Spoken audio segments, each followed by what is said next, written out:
Pozdravljeni v mojem imenu.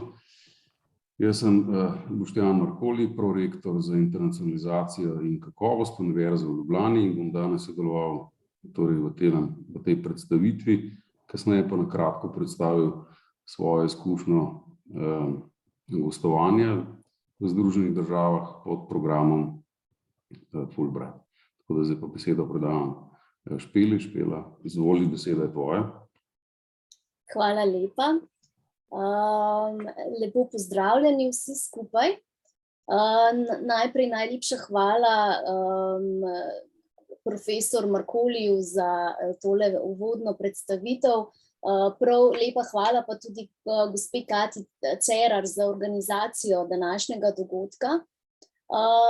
Prav lep pozdrav pa tudi vsem udeležencem in močno upam, da tudi bodočim Fulbright štipendistom, da ste si vzeli danes čas in upam, da boste dobili dovolj informacij, predvsem pa spodbudo za prijavo na ta res zanimiv program in upam,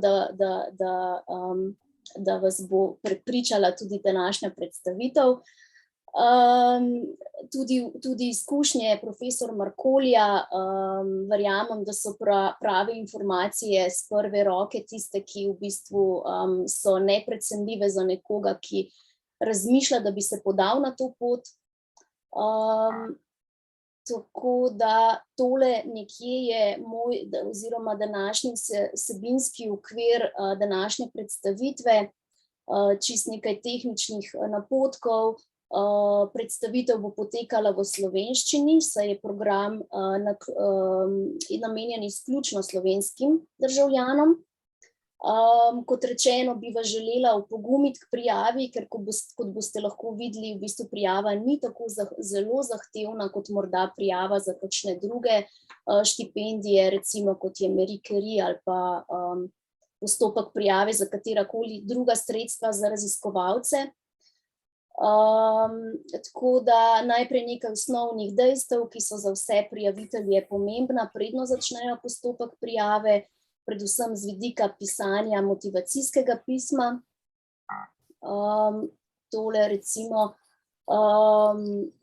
je predvsem pomembno v bistvu motivacijsko pismo, da v bistvu razumete, kaj program je, in da lahko v bistvu v tej smeri potem tudi nadaljujete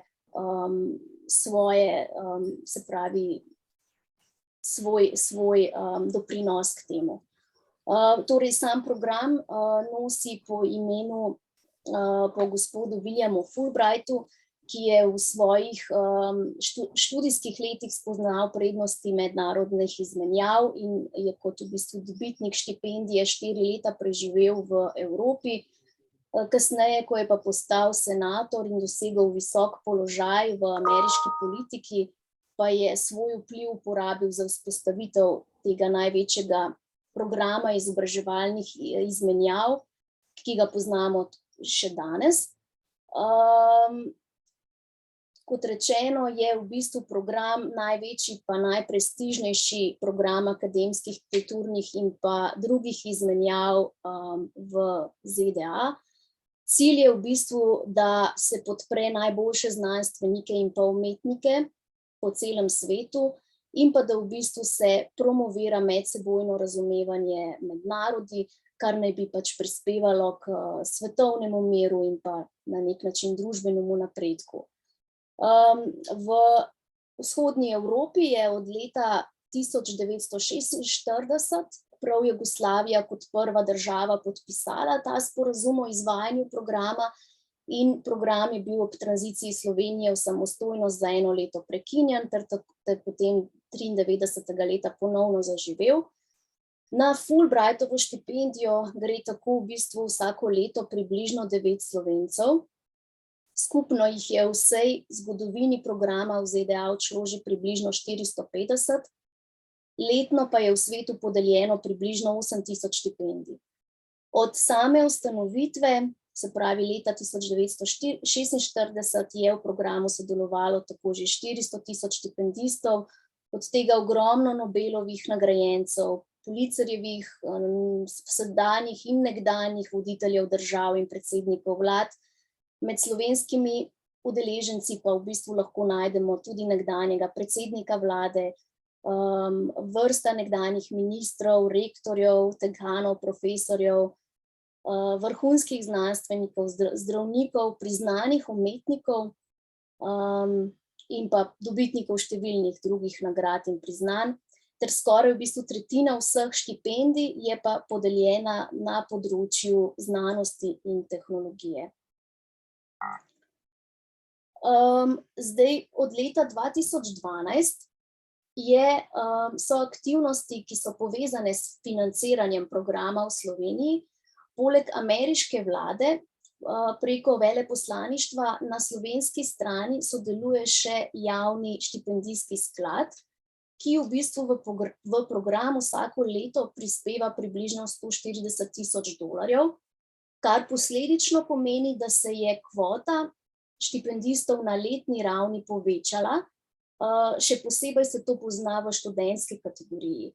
Letni proračun programa Fulbright v Sloveniji tako znaša že skoraj $500,000 ameriških dolarjev. Zdaj imamo v Sloveniji se izvajajo 3 kategorije Fulbright programa.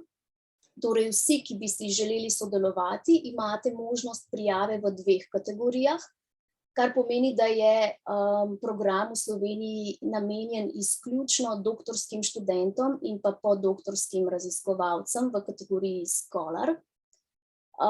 Naveden je pa tudi 3. program, Fulbright Specialist, ki pa je v bistvu namenjen vsem univerzam, nevladnim organizacijam, ki želijo v bistvu v Slovenijo privabiti nekoga iz Amerike, torej ameriškega strokovnjaka, za krajši 2 do 6 tedenski obisk, vendar o tem nekoliko kasneje. Morda bi najprej predstavili, se pravi, program za doktorske študente. Gre za non-degree program. Zakaj? Ker v bistvu vsako leto v bistvu dobivamo vprašanja na to, ker pač nekateri morda ne prepoznajo toliko, da gre v bistvu to zares za raziskovalno gostovanje v času samega študija tukaj, doktorskega študija v Sloveniji ali pa kje drugje v Evropi. Se pravi, vsi študenti morate biti v času gostovanja redno vpisani oziroma imeti status doktorskega študenta na eni od univerz izven Združenih držav. Tako da poleg tega je v bistvu pogoj, da imate tudi slovensko državljanstvo. Podeli se navadno do 5 štipendij na leto, lahko tudi več, odvisno je od razpoložljivosti sredstev. In to za raziskovalno delo z katerega koli študijskega področja. Se pravi, vse štipendije se navadno podelijo za posamezno študijsko področje, kar pomeni, da v bistvu, če kandidira tisto leto več študentov z področja medicine, je v bistvu velika konkurenca pri teh študentih, da v bistvu dejansko pridejo da uspešno opravijo postopek in pridejo do štipendije. Drugače pa v bistvu samo gostovanje je približno nekje traja 2 semestra, se pravi 9 mesecev, in se pa prične v predvidoma konec avgusta, takrat, ko se tudi akademsko leto v Ameriki uradno začne. Lahko se tudi dogovorite za kasnejši pričetek, vendar mora biti v bistvu gostovanje opravljeno v tem koledarskem oziroma akademskem letu, torej nekje do konca maja oziroma teoretično še do konca junija naslednjega koledarskega leta. Nekateri štipendisti morajo v bistvu pred samim začetkom svojega uradnega gostovanja opraviti tudi predpriprave, tako imenovane pre-academic course, in pa v bistvu test iz znanja angleškega jezika, vendar to v bistvu zopet odvisno od univerze, kamor v bistvu odhaja posameznik. V dogovoru lahko v bistvu tudi dokaže, da tega izpita ne potrebuje in se potem v bistvu dogovori individualno z gostujočo univerzo. Predvidoma pa vsi študenti doktorskega študija imejte v mislih, da je ta test v bistvu obvezen. Kar se tiče štipendije, v bistvu ne morete pridobiti kandidati za vpis na podiplomski študij v ZDA oziroma karkoli drugega, kar v bistvu ni v skladu s samimi pogoji Fulbright programa. Tako da ta je še spodnja alineja je še zelo zanimiva, ker v bistvu se ločuje, razlikuje med ostalimi prijavitelji, in sicer, da izbrana gostujoča institucija pri študentih ni pogoj, kar pomeni, da v bistvu lahko vam gostujočo institucijo potem tudi naknadno izberejo naši kolegi iz Washingtona. Je pa zaželeno, da v bistvu verjetno tudi bolj sam projekt in pa sama prepričljivost vašega projekta in pa prijave je, če pač veste, kam želite, zato da imate argument tudi dodaten za to izbrano univerzo. Zdaj pa, če gremo potem na drugo kategorijo, se pravi Visiting Scholars, za vse podoktorske raziskovalce. Prav tako v bistvu razlika je ta, da se v bistvu štipendija je krajša, se podeli samo za en semester, približno povprečno 4 mesece, lahko je tudi dlje, če gre za opravičljive razloge. Bodisi projekta, ki je pač tako zelo dober, da bi v bistvu zahteval svojo uspešnost le-tega v bistvu dlje, da bi pač sam raziskovalec dlje časa tam raziskoval, in pa seveda od finančnih sredstev, ki so na voljo. Prav tako se v bistvu podeli nekje 5 ali pa tam 4 do 5 štipendij enosemestrskih na leto, odvisno od razpoložljivosti sredstev. In sicer gre pa v bistvu tukaj lahko bodisi za raziskovalno delo ali pedagoško delo. Lahko je tudi kombinirano, tako da v bistvu to je čisto odvisno od posameznega prijavitelja, kako se dogovori z izbrano gostujočo institucijo. Prav tako mora vsak kandidat izkazati zaposlitev v Sloveniji in pa seveda na nek način potem tudi kot dokaz, da boste v bistvu lahko svojo zaposlitvijo po zaključku gostovanja v Sloveniji tudi nadaljevali. Tudi je v bistvu izkazano potrebno znanje angleščine, vendar ne nujno, da z izpitom, lahko tudi pač z drugimi predhodnimi recimo referencami. Kot rečeno, slovensko državljanstvo je tudi v tej kategoriji pogoj, in pa kot razlika med študenti, da je izbrana gostujoča institucija že potrjena ob prijavi, oziroma najkasneje recimo bi lahko teoretično to prijavo oziroma neko bolj konkretno potrdilo potem takoj po prijavi tudi oddali, vendar to je potem čisto stvar individualnega dogovora. Štipendija krije vse stroške. Zdravstveno zavarovanje, šolnino, potne stroške, namestitev, morebitne druge prispevke. Res je, da ne gre za nek presežek v smislu bodisi kakšnega nadstandardnega bivanja, ampak res čisto osnovne stroške. Zato se dostikrat v bistvu pojavijo tudi informacije, da je marsikateri štipendist moral svoje, pač k tej štipendiji dodati tudi svoje lastna sredstva ali mogoče kakšna druga financiranja. Tako da tukaj je v bistvu tudi zelo odvisno, katero destinacijo si izberete. Tudi recimo, če gre za kakšno zelo prestižno univerzo, verjetno bo tudi tukaj v bistvu potrovalo temu, da so stroški precej višji kot sicer. Zelo zanimiva in pa privlačna zadeva je tudi ta, da v bistvu vsi podoktorski raziskovalci v Scholar kategoriji imate možnost tudi zaprositi za dodatek za družinske člane.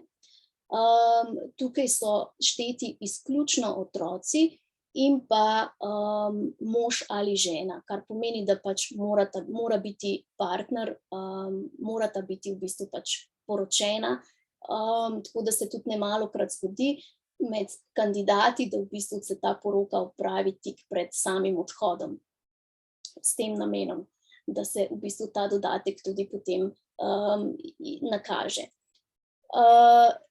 Kar se postopka prijave tiče, je tako, da v bistvu je približno vsako leto enak.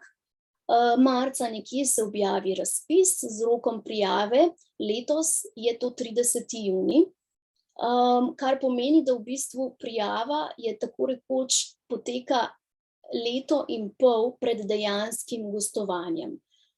To pomeni, da bodo vsi letošnji kandidati se prijavili za gostovanje v študijskem letu 23-24. Dostop do spletne prijave najdete na spletni strani veleposlaništva ali pa javnega sklada.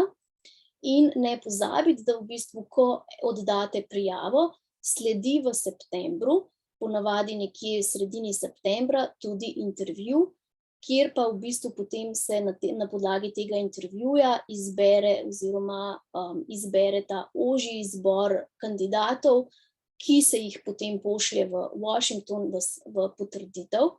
Tako da nekje v konec koledarskega leta, v začetku novega leta, praktično so kandidati obveščeni o rezultatih. Zdaj, mogoče še to, kar se tiče prijavne dokumentacije, je tako, da v bistvu pač poleg CV-ja zraven sploh doktorski študenti priložijo spričevala in pa diplome, potem TOEFL rezultate, motivacijsko pismo in pa sam opis projekta. Poleg tega pa v bistvu boste vsi morali zraven priložiti tudi priporočilna pisma.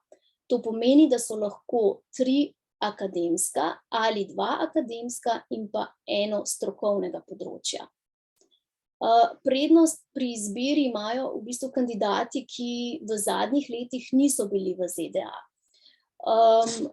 To pomeni, da so bili v bistvu Fulbright štipendisti, ki so recimo prejemali samo štipendijo v zadnjih 5 letih, niso upravičeni do ponovnega sodelovanja.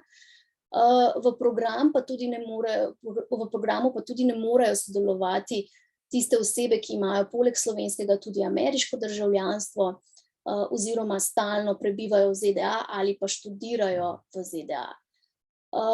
Izbrani kandidati potem postanejo štipendisti vladnega programa, kar pomeni, da v bistvu v ZDA odidete vsi na podlagi Exchange Visitor vize, to J1 viza, ki v bistvu določi, da mora imeti imetnik te vize po zaključku, da se mora vrniti v matično državo za najmanj 2 leti.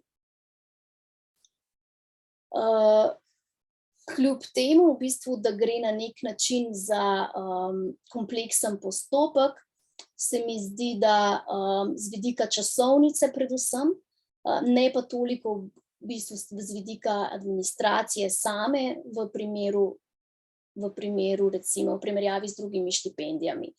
Tako da kaj je v bistvu dejansko uspešna prijava oziroma kaj so tiste mogoče namigi, da je v bistvu, da res uspešno oddate prijavo.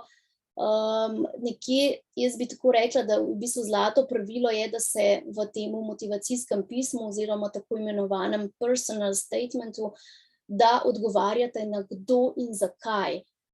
In da se v bistvu potem v samem opisu projekta oziroma project statementu ne ponavljate, saj tukaj potem nekako predvsem govorite o tem, kaj si želite v okviru časovnice seveda, odgovarjate predvsem na kaj, se pravi, kaj boste v tem času naredili.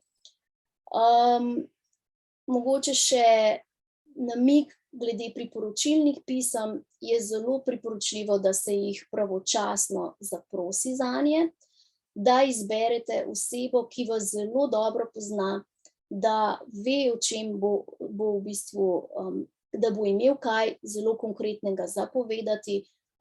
Američani zelo radi vidijo, da v bistvu se predstavi osebo mogoče bolj z vidika kakšnih anekdot, oziroma konkretnih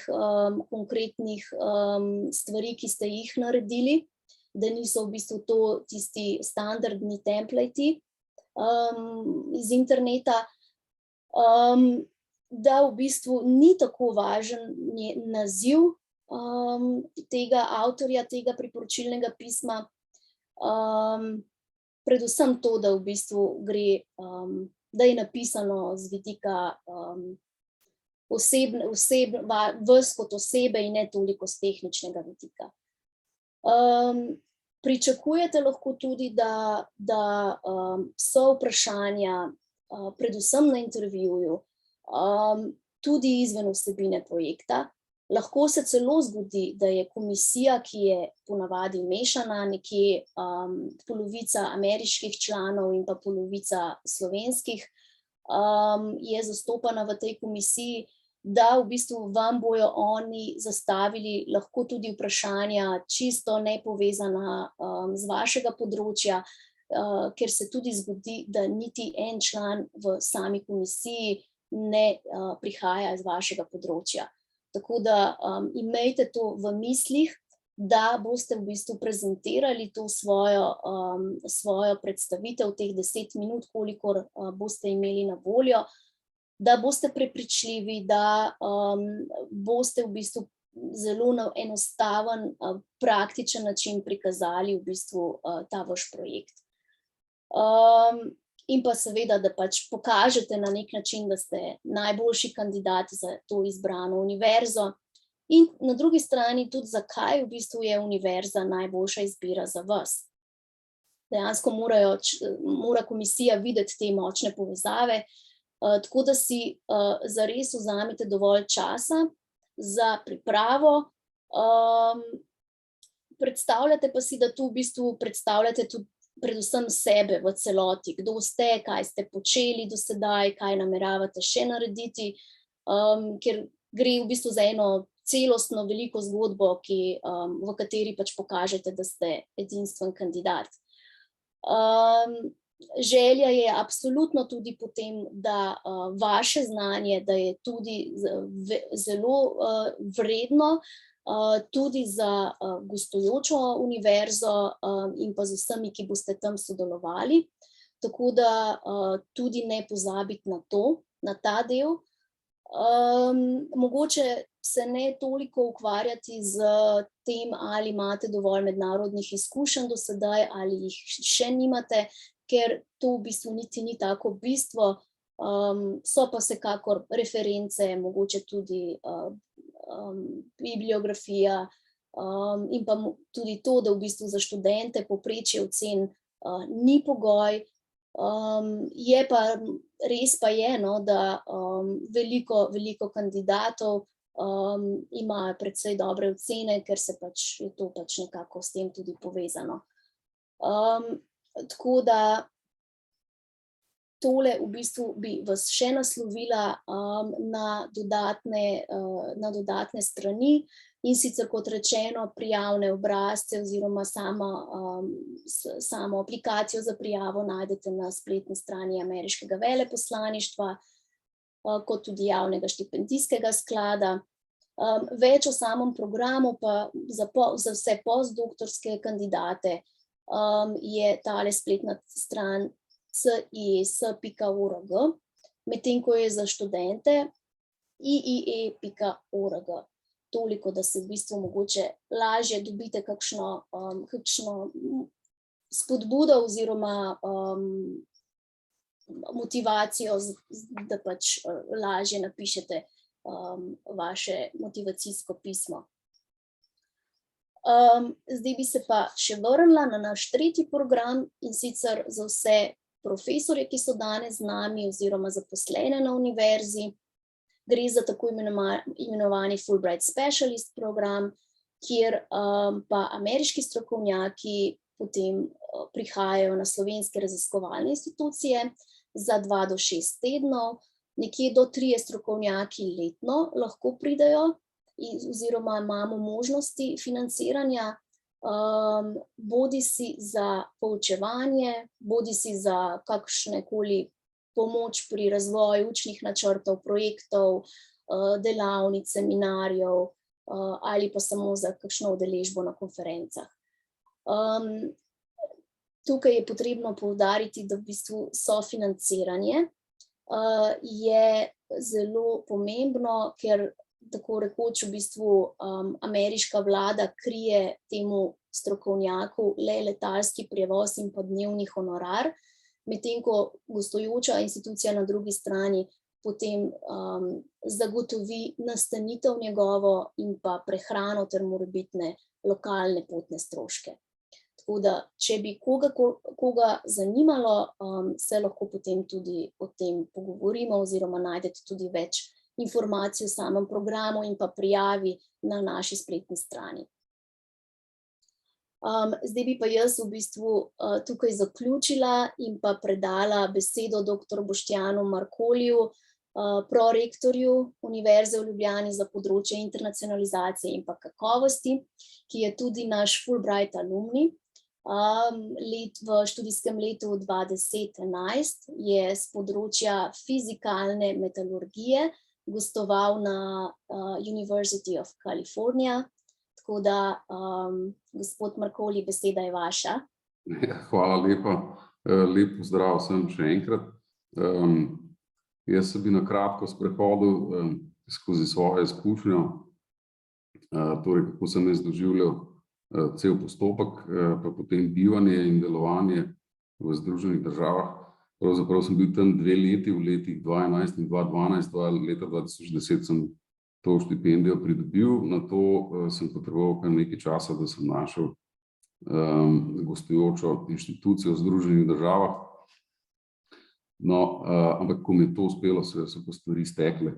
No, zagotovo je, moja izkušnja je stara pač 10 let, takrat nismo imeli tako lepe predstavitve, moram priznati, in tako popolnih informacij nekoliko manj je bilo, ampak kljub temu je šlo. Se pravi, pri izbiranju gostujoče inštitucije sem potreboval kar nekaj časa, zato ker je pač področje, na katerem delujem, zares specifično, tako da naj se tega prosilci bodoči ne ustrašijo, ker je to res na področju materialov eno majhno podpodročje in je toliko težje najti potem gostujočo inštitucijo. No, ampak kljub temu je potem to na koncu uspelo, ker je očitno tudi komisijo pač prepričal program, projekt, ki sem ga predstavil, in na ta način mi je uspelo potem priti na University of California, v bistvu v Berkeleyju. Projekt, ki sem ga prijavil, sem ga v bistvu realiziral v 2 letih, se pravi, v 2011 sem gostoval več mesecev, na to sem se vrnil nazaj v Slovenijo in naslednjo poletje sem se vrnil nazaj v Združene države in v bistvu zaključil v veliki meri ta projekt. No, pa sem seveda še delal na interpretaciji rezultatov kar nekaj časa, še leto ali dve, ampak skratka sem ga uspel zaključiti. Zdaj pri prijavljanju nekih posebnih težav nisem imel, moram priznati, je šla zadeva zelo, torej govorim o prijavljanju na samo torej štipendije tukaj v Sloveniji, nisem imel nobenih posebnih zapletov, je šlo zelo gladko.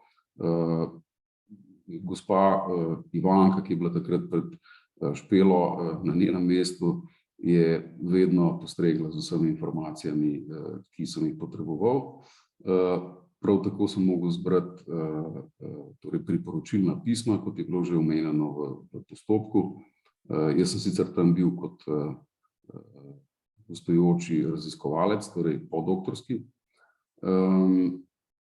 Izpita iz angleščine takrat za mene niso zahtevali, čeprav jaz sem opravil sicer zaradi drugih načrtov dvakrat izpit IELTS, tako da pač so me ocenili kot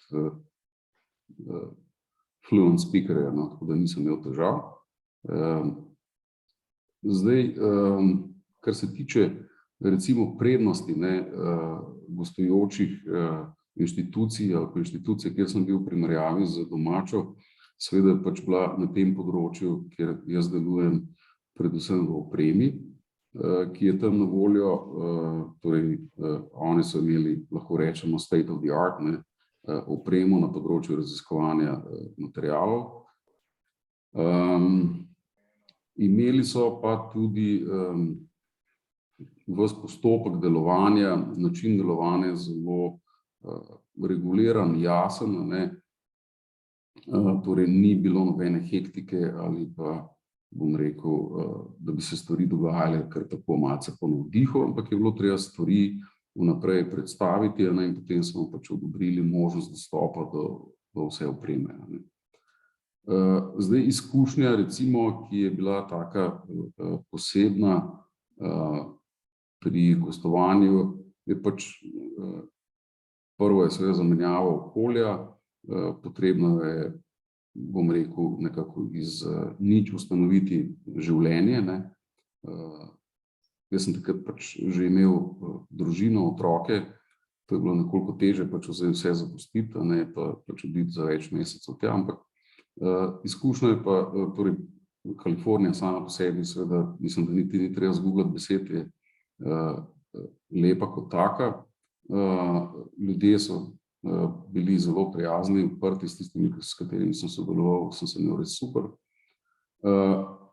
In ko sem prišel nazaj, sem lahko seveda precej izkušenj, ki sem si jih nabral tam, pa tudi že pri gostovanjih prej v tujini, deloma pač poskušal prinesti, torej vnesti v svoj vsakdanjik, torej kako sem načrtoval svoje raziskovalno delo, diseminiral rezultate, pa tudi deloma pedagoški proces, pa tudi nekaj izkušenj sem prenesel drugim kolegom, s katerimi sodelujem po inštitucijah v Sloveniji, predvsem na področju elektronske mikroskopije, glede organiziranja centra za elektronsko mikroskopijo. Tam so bile izkušnje, bom rekel, zelo pomembne, in so pomagale. Predvsem sem se pa pač tudi sam naučil v veliki meri bolje načrtovati svoje raziskovalno delo, bolj ciljeno, pa tudi veliko glede predstavljanja rezultatov.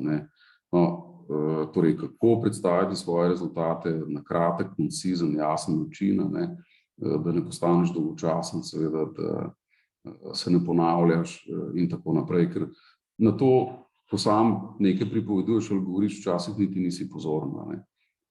Tam te pa lepo na tak prijazen način pač opozorijo, da mogoče malce preveč uporabljaš mašil, ko pripoveduješ nekaj, in da bodi jasen in kratek, ker pač čas je omejen in te ne more poslušati 2 uri.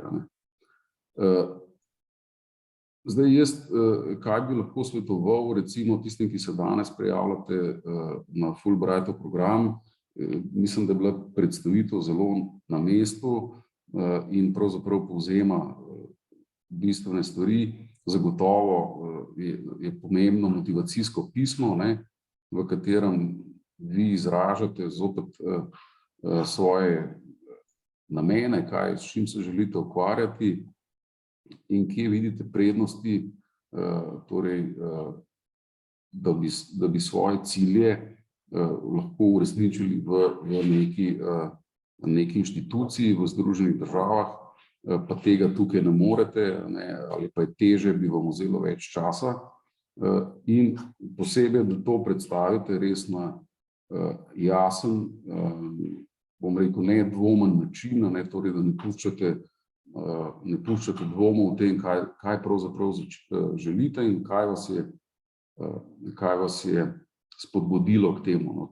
To se mi zdi zelo pomembno. Zdaj, glede angleškega jezika, jaz mislim, da večina kandidatov pravzaprav ne bo imela nikakršnih težav, ker pač moja izkušnja je taka, da je nivo poučevanja angleškega jezika v Sloveniji na dovolj visokem ali pa na zelo visokem nivoju in omogoča pravzaprav vsem, ki so zaključili pri nas srednjo šolo, potem pa recimo fakulteto, zelo preprosto vključevanje v angleško govoreče okolje. Glede nastanitve, mogoče nekaj besed ali pa izkušenj. Jaz sem pri tem pravzaprav sem si pomagal precej sam, pa soproga mi je pomagala, ker sem bil sam zaseden. In to je bil v bistvu najbolj stresen del, moram priznati. Ker je trajalo kar nekaj tednov, preden sem se uspel urediti nastanitev, ampak potem so mi pomagali kolegi iz laboratorija in sem našel pravzaprav idealno nastanitev pri eni starejši gospe. In sredstva, ki sem jih dobil, torej višina štipendije, absolutno zadoščala za kritje stroškov, torej mi je ostalo dovolj denarja. Sem si lahko umislil tudi izposojo enega osebnega avtomobila, po seveda prijateljski ceni, jasno. Tako da to je bilo mogoče najbolj stresna zadeva, torej, da sem našel nastanitev.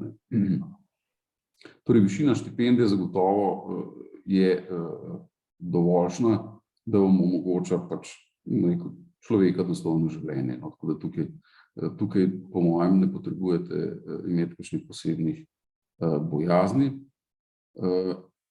Zdaj, življenje v Združenih državah, ja, seveda stereotipi in pa potem realnost sta dve različni stvari. Mogoče pač pripravite se na to, da boste pač videli velike razlike, ki jih seveda skozi stereotipe mogoče niti ne opaziš, ali pa imaš neko drugo predstavo. Ampak jaz mislim, da večina se brez posebnih težav vključi v to okolje. Akademsko okolje je pač le nekoliko specifično, treba povedati. Zdaj za študente nekoliko teže povem, ker pač jaz sam nisem bil več takrat študent, ko sem gostoval v Združenih državah. So pa študente tam, kolikor sem pač jaz imel stikov z njimi, zelo predani svojemu delu, torej študiju, so aktivni tudi v poletnem času, veliko jih mora poleti delati, zato da si zaslužijo za bivanje. Recimo pač v redu Univerza v Kaliforniji je ena izmed najboljših, posledično so seveda tudi plačila, tuition fees, pa torej nastanitve so pač nekoliko višje cene. Ampak drugače pa, bom rekel, življenje ni tako bistveno drugačno kot tukaj. Recimo, mogoče je bilo presenečenje, da sem bil pač običajno med prvimi na delovnem mestu. oni so prihajali nekoliko kasneje, ampak ko sem jaz odhajal, tam okrog 6 ure popoldan, jih je bilo pa še veliko v službi. No. To je recimo razlika, stvari so nekoliko bolj regulirane, rekel, v tem smislu vse se beleži, vaša prisotnost, odsotnost. Bili so zelo odprti, tudi za, če si imel kakšno posebno potrebo, torej, da si mogel kaj urediti znotraj delovnega časa, ni nihče, bom rekel, tukaj posebej kompliciral. Seveda pa, če bi s tem pretiraval, pa verjetno bi imel pol slejko prej težave. Predvsem pa pričakujejo, da ste pa korektni in pa koncizni pri tem, kar ste povedali, pa kar počnete. Ko storite napako, vas na to prijazno opozorijo, v podtonu pa da jasno vedeti, da zdaj ste izkoristili džokerje, torej ste zaslužili drugo priložnost in naslednje priložnosti ne bo več. In to se je zgodilo recimo z enim kolegom, ki je bil iz Daljnega vzhoda, pač ne bom seveda šel globlje v to, in je pač ponovil neko napako in so se mu potem zahvalili, torej mu niso več dovolili na nekih napravah delati, tako da, ker se mi zdi v redu, meni se zdi to prav, ker so zelo drage naprave, s katerimi smo delali in je pač treba ravnati z njimi primerno in se moraš pač držati navodil. To je recimo tako. Upam, da nisem bil predolg, kot reč dolgočasno. Tako da vsekakor izkoristite to priložnost, vam bo pomagalo pri osebni rasti, pri izkušnjah, pri pridobivanju izkušenj, pri vzpostavljanju novih prijateljstev in tako da vsekakor to izkoristite, to priložnost. Hvala. Najlepša hvala, profesor Markoli. Zdaj pa jaz vidim, da je kar nekaj vprašanj tudi v chatu, pa bi mogoče se kar poskušali odgovoriti na vsa zapisana vprašanja. In sicer, če se ne motim, je prva Vita Dovžan sprašuje, če je pri Visiting Scholar starostna omejitev. Načeloma ni starostne omejitve, je pa zaželeno, da v bistvu niste čisto pri zaključku vaše kariere. Tako da v bistvu pač zadevo, da se pač vrnete in da tudi znanje potem prinesete nazaj in ga delite naprej s svojimi kolegi.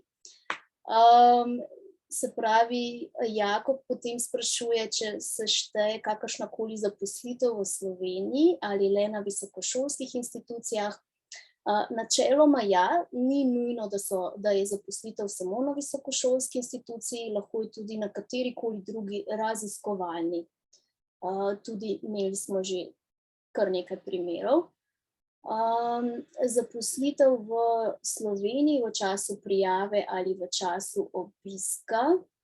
Ja, v času prijave v bistvu morate izkazati zaposlitev, kajti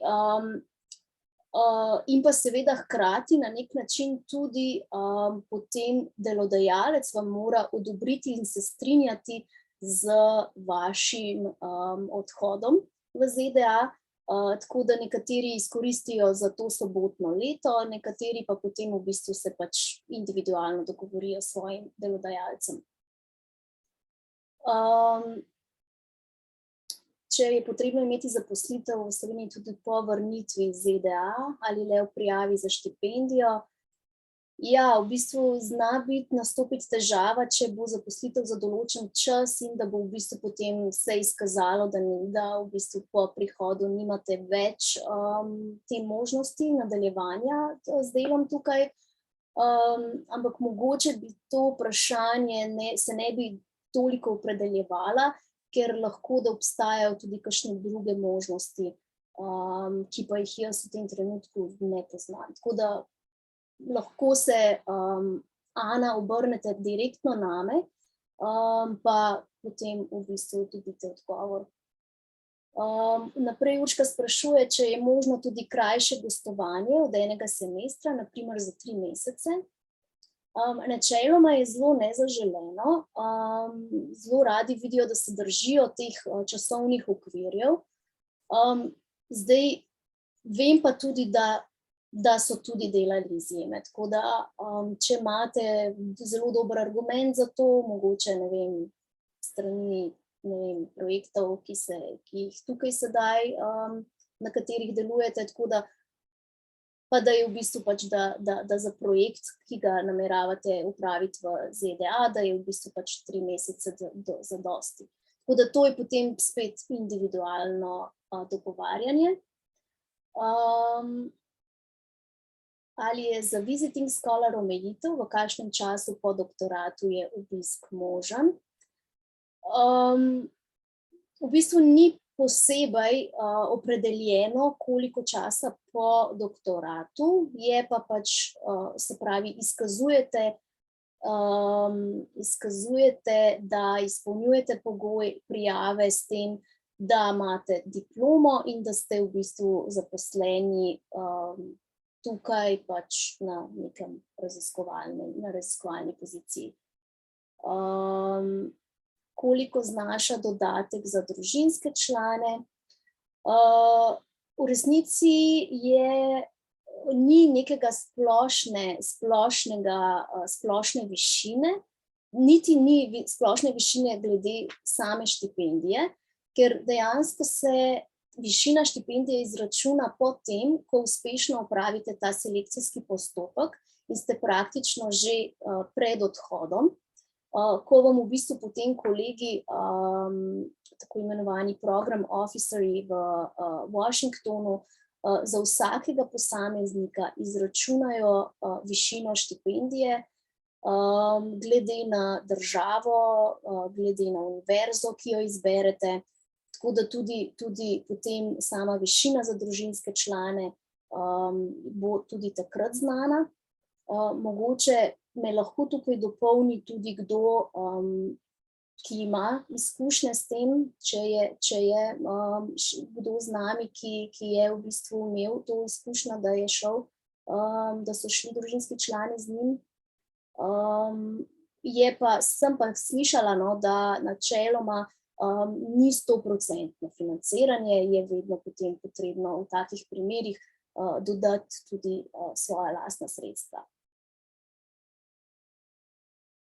Sara naprej sprašuje, če je možno dati osnovo prijave in dodati morebitno dokumentacijo po roku. Zdaj tako, jaz tukaj ne bi v bistvu garantirala, da je to mogoče. Sploh je to odvisno tudi od števila prijav posamezno leto. Če bo prijav ogromno, potem se tudi v bistvu ta tehnični del izvede zelo strogo, da v bistvu potem pač glede na popolne prijave kandidati grejo naprej v naslednji krog. Vkolikor pa je leto, kjer je pač mogoče kandidatov manj, se pa potem mogoče tukaj malo lažje prilagodi tudi takim. Zdaj, če imate kakšno zelo, ne vem, ponavadi so to stvari, kar se dokumentacije tiče, recimo, da se čaka na kakšno dodatno priporočilno pismo, da je pač nekje v prihajanju oziroma ali pa mogoče potrditev gostujoče institucije glede kakšnega posebnega podatka. Tudi te stvari se potem naknadno dopolnjujejo lahko, ampak vsaj nek osnoven dokument oziroma papir je pa v bistvu zahtevano, da se da že v sami prijavi. Jakob sprašuje, če je potrebno, da je eno priporočilno pismo iz nedomače univerze. Ja, absolutno, tukaj v bistvu ni predpisano zdaj, od kod so priporočilna pisma, razen to, da gre za akademsko področje in pa v tem primeru pač, če imate kakšnega strokovnega, lahko potem pač tudi tega dodate zraven, ampak vsaj 2 pa da sta iz akademskega okolja. Glede vize, Ana sprašuje, vrnitev v Slovenijo ali lahko tudi kam drugam v Evropo. Zdaj, načeloma zaželena je Slovenija. dejansko predvsem tudi z vidika samih pogojev javnega sklada, kjer v bistvu njihovi programi praktično sam zakon opredeljuje to, da se pač zadeva vse štipendije, ki se v okviru ad futura programov izvajajo, da se v bistvu potem pač tudi študenti na nek način vrnejo v Slovenijo in to svoje znanje potem vrnejo. Tako da tukaj je zelo taka tenka meja, no, kar se tega tiče. Zdaj lahko recimo teoretično v EU greste, ampak v nekem, ne vem, časovnem, v nekaj parih letih pa potem v bistvu nekako izkažete tudi v bistvu povratek tega znanja v Sloveniji. Nace sprašuje, če je že izvedena bilateralna sodelovanja, predstavljajo omejitev? Ne, načeloma ne. Ne predstavlja takojšnje omejitve.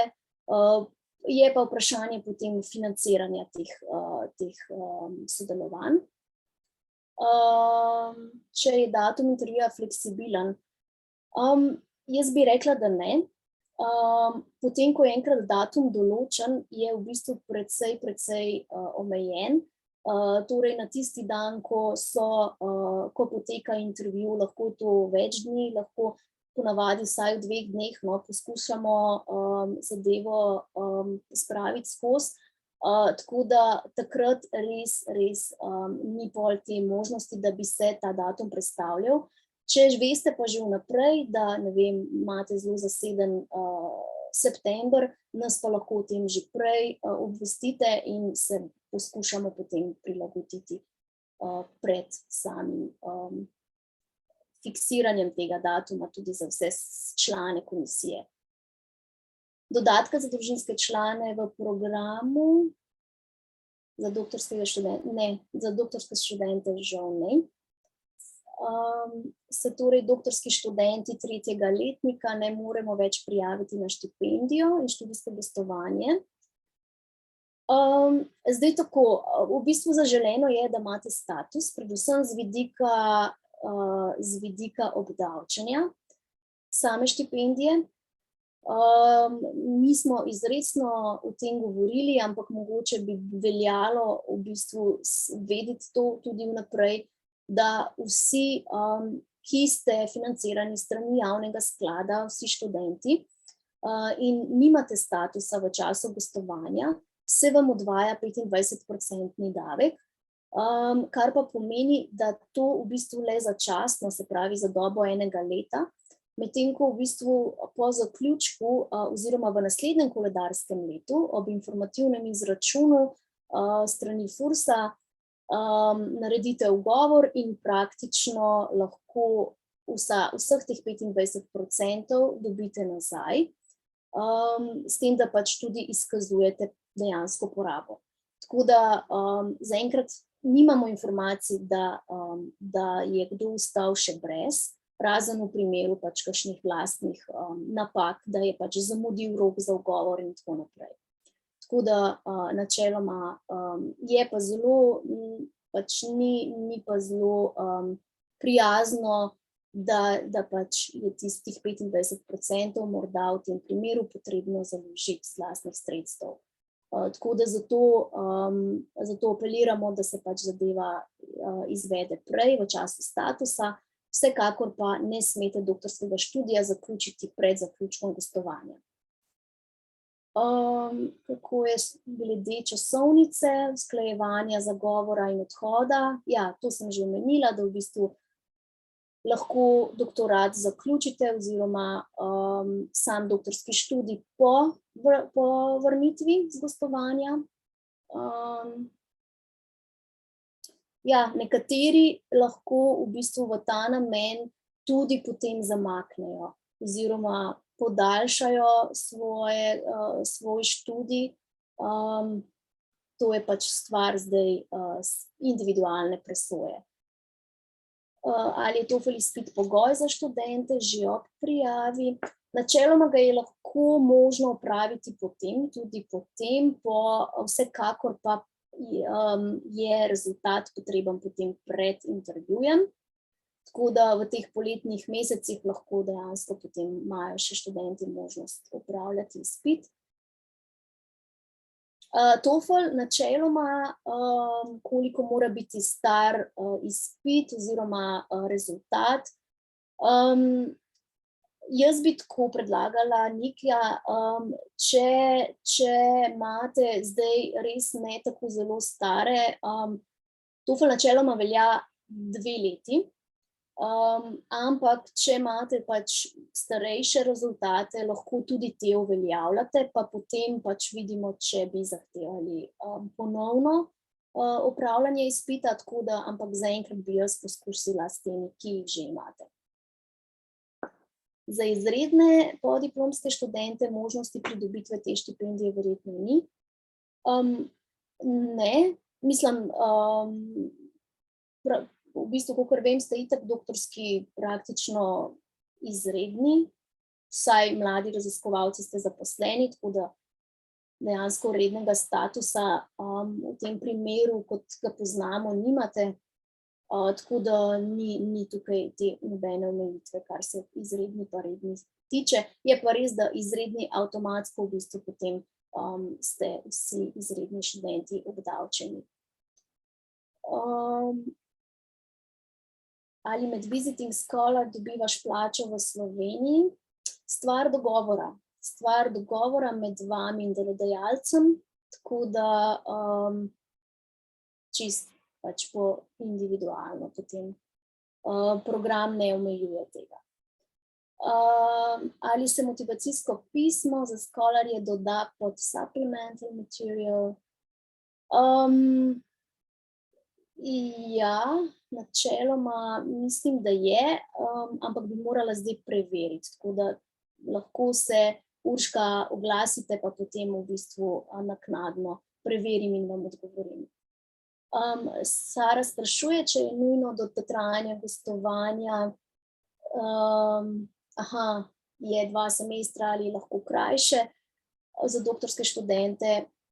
Pri doktorskih študentih je kar v bistvu praksa, da je pač teh 9 mesecev, nič, zdaj izredno lahko kakšen mesec skrajšate, ne pa bistveno.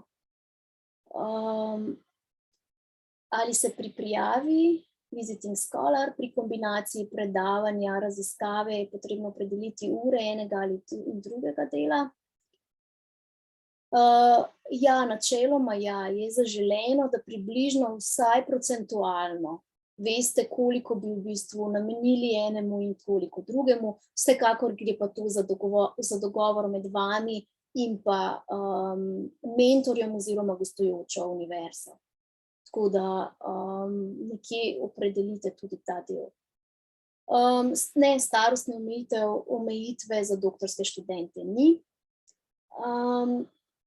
Če je daljši potek projekta od enega semestra pri doktorskih štipendijah, potrebno pri tem predvideti vnaprej, ali je to potem stvar dogovora, ko enkrat štipendijo dobiš. Timotej, jaz bi tukaj v bistvu predvsem poudarila, da morate vi v bistvu znati prikazati aplikativnost projekta in pa v bistvu nekako realno možnost izvedbe v okviru časovnice, ki je v bistvu na voljo. Zato, ker dostikrat se zgodi, da v bistvu član komisije prepozna, da je pač projekt zelo ambiciozno zastavljen in vsekakor nemogoče ga bo izpeljati recimo v teh mesecih, ki so vam na voljo. Tako da v bistvu v tem primeru je to velika slabost za vas, ker so pač minus točke potem v tem primeru. Tako da je zelo, zelo zaželeno, da imate v bistvu, da kljub temu, da imate recimo lahko zelo prepričljiv projekt, da ga znate tudi ubesediti, predvsem pa, da pač prepričate komisijo, da je realno izvedljiv. Eva sprašuje, če greš kot visiting scholar lahko gostovati naprimer na 2 različni univerzi, na vsako za recimo 2 meseca. Načeloma, zdaj, če ste to kako na nek način povezani, oziroma da načeloma ni ta praksa, no. Vsaj jaz je ne poznam, lahko pa, da če imate kakšen dober argument za to, preverimo, če je ta možnost. Ampak mora biti res potem, mora biti res projekt tako zasnovan, da pač dejansko upravičuje tudi to željo oziroma zahtevo. Matija sprašuje, če je v času gostovanja možnost srečanja drugih Fulbrightovih štipendistov v ZDA. Jaz mislim, da ja, če vam v bistvu projekt oziroma delo to omogoča, tudi z finančnega vidika, potem absolutno. Vsekakor se srečate z generacijo pred samim odhodom, kjer v bistvu pač poskrbimo tudi za, mi rečemo temu pre-departure orientation, kjer vas povežemo z generacijami, se pravi z našimi alumni, za vsak taka bolj praktična vprašanja, ki vam lahko oni pomagajo pri odgovorih, tako da to vsekakor. Potem so pa tudi v bistvu srečanja malo večja, razne sprejemi, bodisi z ene generacije ali več generacij skupaj, tako da imate možnost v bistvu se tudi na ta način povezovati. Sara sprašuje, kakšne so približno višine štipendije, da dobimo občutek, ali potrebujemo tudi svoja sredstva. Kot rečeno, res so štipendije prilagojene in izračunane posamezniku. Tako da za občutek mogoče nekje povprečje $20,000, od recimo, pa tudi recimo bi prišla štipendija za študente. Za scholarje pa dejansko nimam tega vpogleda, ker je potem v bistvu ta štipendija v bistvu potem dejansko med Washingtonom in pa samim kandidatom, tako da so pa višje, no, to vem, da so višje. Kot rečeno, odvisno od študijskega področja, vem, da so tudi po 12,000 bili kakšni študenti, če ste izbrali kakšno manj zanimivo državo ali pa popularno, recimo, pa so s temi sredstvi tudi preživeli. Imamo pa tudi recimo zdajle kandidatko z pravnega področja, kjer je praktično dobila izračunano štipendijo v višini majčkeno več kot $30,000, tako da zelo različno. Po prijavi Petra naprej sprašuje, da je med drugim potreben opis projekta, ali tu govorimo o projektu, na katerem trenutno delamo kot raziskovalci.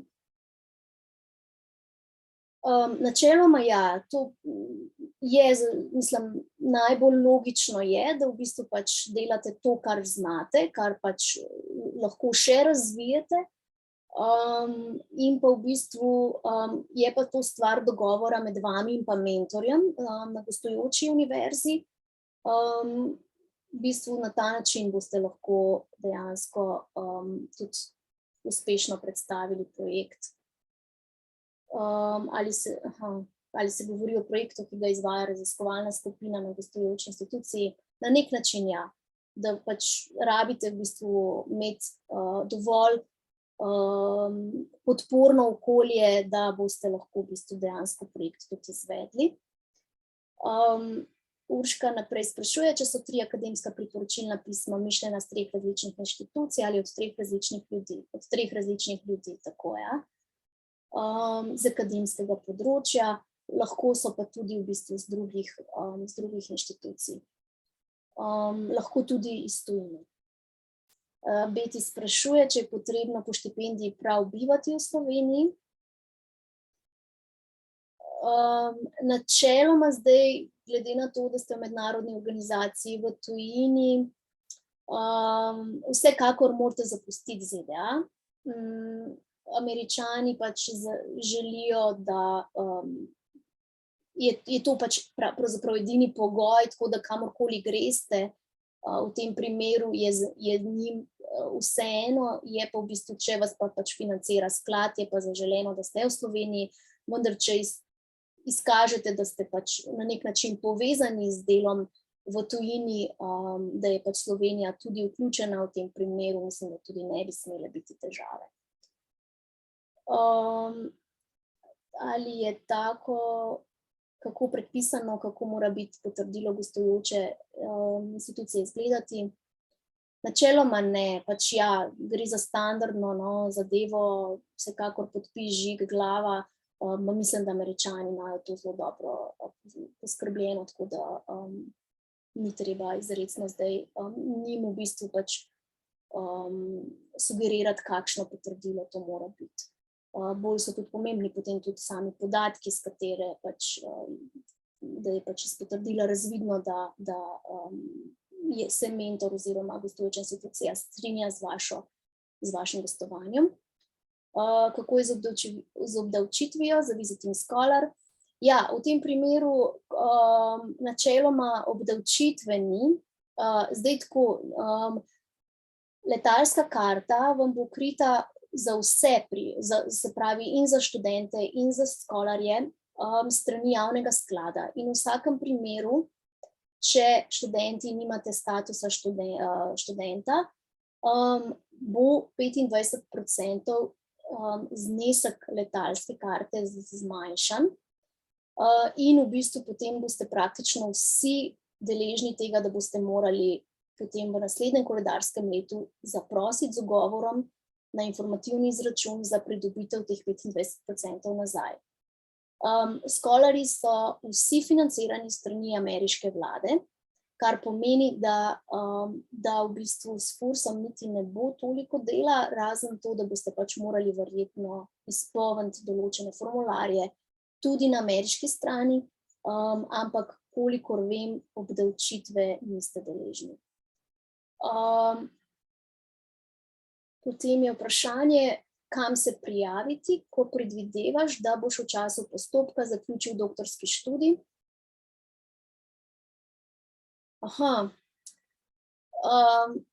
Ja, to je pa v bistvu je pa tle v bistvu kar mala zadrega, ker praktično že ob prijavi morate vedeti, kako se boste zadeve lotili, kakšen status boste imeli, tako da, če ste tik pred koncem doktorskega študija, v tem primeru svetujemo, da se pač potem počaka, pa da se, ko izpolnjujete pogoj te druge kategorije za scholarja, pa se potem v bistvu prijavite. Mogoče sam namig izkušen tako, da je v doktorski kategoriji majčkeno lažja konkurenca, zato ker se tudi morate vedeti, da se v scholar kategoriji prijavljajo tudi veliko že uveljavljenih profesorjev z referencami in mogoče potem te majčkeno lažje tudi pridejo zraven, ni pa rečeno. Dejansko nihče vam ne more v tem trenutku nič garantirati, ker je čisto odvisno od generacije do generacije, katera se pač prijavi posamezno leto.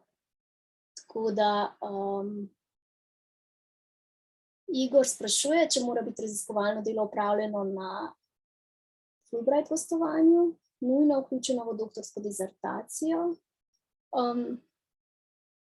Mislim, da ni nujno, ampak je pa največkrat to dejansko del doktorske disertacije. Čisto odvisno tudi, kako boste pol argumentirali pri pač samo prijavo. Zdaj, če delate na čem drugem še, potem lahko tudi, verjetno tudi na ta način potem to utemeljite. Ali obstajajo možnosti za štipendiranje tujih študentov, ki nimajo slovenskega državljanstva? Emilija, jaz bi v bistvu v tem primeru vas kar naslovila na dejansko državo, kjer v bistvu katero državljanstvo imate. ker in pa pač na njihovo, na tamkajšnjo ameriško veleposlaništvo, ali pa mu morda celo posebno Fulbright komisijo, ki je pač v tisti državi, tako da mogoče preveriti, kakšni so pogoji za prijavo tam. Sara sprašuje, kakšen je ponavadi dogovor z delodajalci v tem času, izredni dopust. Ja, lahko je izredni, lahko je v bistvu sabbatical, čist stvar dogovora. Je pa v bistvu zaželeno, da se že nekako delodajalec v prijavnem postopku seznani s tem in da v bistvu že pove, kakšno opcijo bo v tem primeru vam ponudil.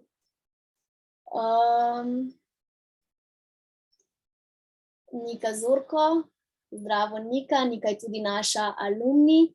Hvala lepa za vašo udeležbo.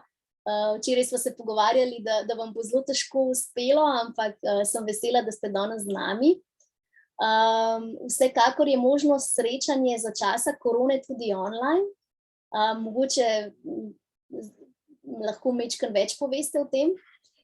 Ja, dober dan, hvala lepa za vabilo. V bistvu sem res želela samo se navezati na eno od prejšnjih vprašanj v zvezi s srečanjem drugih Fulbrightovih študentov. Jaz sem bila na pač izmenjavi kot doktorska študentka za leto 20, ampak v bistvu sem zaključila z letom 21, zaradi tega, ker so se vse stvari precej zavlekle zaradi korone. No. Kar sem želela izpostaviti je to, da v bistvu kljub situaciji s korono so se v ZDA zelo trudili, da bi nas nekako povezali in smo imeli precej takšnih srečanj po Zoomu, vsi že zelo zverzirani v to smer, celo kasneje so nas nekako poskušali malo regijsko povezati med sabo, tako da se da veliko drugih Fulbrightovcev spoznati v tem obdobju. Seveda tisti, ki so mogoče na vaši inštituciji lažje, tudi osebno, sicer pa preko Zoom pač takih srečanj, kjer lahko pač izmenjate tudi izkušnje in je nekako spodbujajo to, da vas tudi pripravijo na dejstvo, da se vračate v svojo državo in da bodo situacije po vrnitvi nekoliko drugačne. Hvala, Nika. Mogoče čist iz časovnega vidika, ker nismo niti predvidevali, da bo tako zanimanje pa toliko vprašanj, majčkeno pohitrimo, da pridemo do konca, potem pa predlagam, da se potem pač tudi osebno pol še slišimo. Ana še sprašuje, če lahko si izberemo katerokoli ali samo izmed tistih na seznamu vključenih univerz. Zdaj tako pač študenti, ja, zaželeno je, da si sami izberete, da najdete v bistvu tisto, ki je vam najbolj ustreza, vam in pa vašemu projektu. Drugače pa vam v bistvu kolegi sami izberejo potem tik pred vašim odhodom, vam iščejo namestitev, ki pa pač ni vedno potem po godu vsakemu, ampak žal, če pač nimate svojega predloga, v tem primeru pač vam oni sami izberejo, kolikor pač lahko sledijo temu, da najdejo pač neko univerzo, ki se ujema z vašim področjem. Tako da, ja. Jure sprašuje, kaj so ta področja, ki konkurirajo za študentske štipendije. Ja, zdaj čisto odvisno spet. Kot rečeno, nikoli ne vemo, koliko kandidatov bo z posameznega področja. Je pa res, da v bistvu stremimo k temu, oziroma tudi program sam zahteva, da je čim večja pestrost, se pravi, da je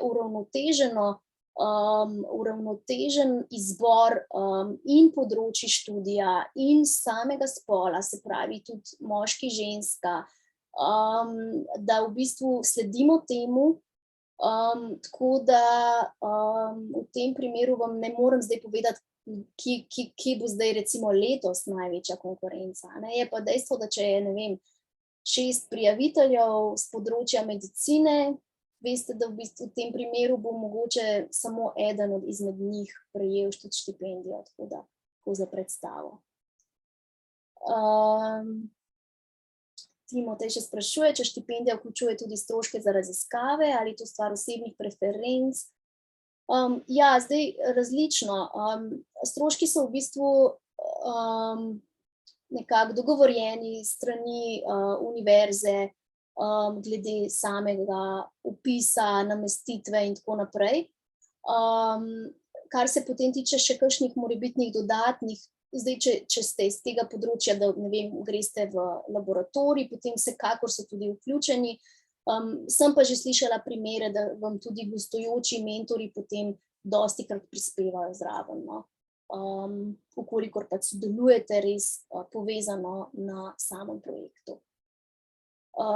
Jure še sprašuje, kako je sestavljena komisija. Mislim, da sem o tem že govorila. Polovica je slovenskih članov, polovica je ameriških, bodisi diplomatov, doktorjev znanosti, zelo različno. Tako da nekje mislim pa, da približno 6 članov je vedno zaseda v tej komisiji. Se nič ne upošteva deficitarnost področja v Sloveniji. Ne izrecno oziroma ne tako v bistvu je lahko to prednost deficitarnosti, se pa tudi na nek način gleda recimo, kakšne so strategije in pa kakšen je strateški plan recimo same ambasade, katera področja recimo tisto leto, katerim področjem namenja več pozornosti oziroma bolj v bistvu dela na njih. Tako da mogoče tudi na nek način ja, samo to je potem pač spet od leta do leta odvisno, zavisi potem.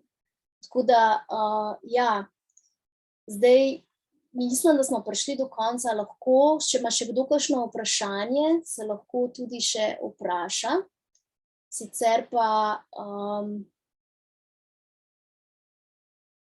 bi jaz predlagala, da se kar v primeru kakšnih potreb, ne vem, dodatnih vprašanj ali pa pomoči pri sami prijavi vedno lahko obrnete name. Tukaj je naš elektronski naslov in pa telefonska številka, tako da vam bomo z veseljem pomagali. Sicer pa se vam najlepše zahvaljujem za vašo pozornost in pa za vsa vprašanja in res iskreno upam, da se vidimo v postopku prijave oziroma na intervjujih in predvsem pa veliko sreče vsem skupaj.